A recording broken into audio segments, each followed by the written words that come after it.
Detajet e reja kanë dalë në dritë nga operacioni i zhvilluar mëngjesin e sotëm në fshatin Lozhan të Maliqit, ku forcat e policisë u përballën me 43 vjeçarin e kërkuar Violant Braçellari, i cili akuzohet për vrasjen e një efektivi policie dhe plagosjen e një tjetri. Sipas burimeve, në operacion janë angazhuar vetëm 6 efektiv të forcave shqiponja, të cilët dyshohet se nuk kanë qenë të pajisur me mjete të plota mbrojtëse për fshirje lekët antiplum. Ata kanë rrethuar stanin ku ndodhi i dyshuari dhe i kanë bërë thirrje për t'u dorëzuar.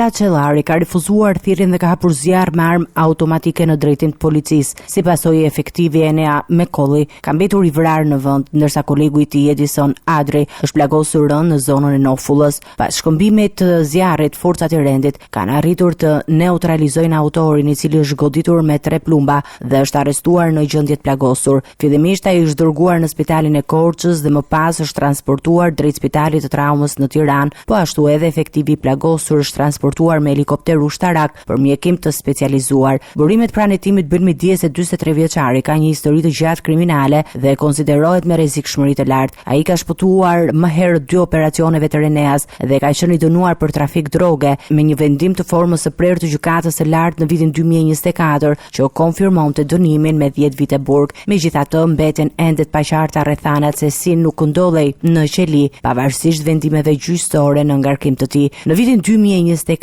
ndaj Braçellarit është regjistruar dhe një procedim tjetër penal për plagosje të lehtë me dashje, ndërsa në fillim të vitit 2026 gjykata ka urdhëruar njoftimin e tij për seancë pasi nuk ishte gjetur në adresën e banimit. Ngjarja e rëndë ka ngritur sërish pikpyetje mbi menaxhimin e operacioneve policore dhe nivelin e rrezikshmërisë së personave në kërkim.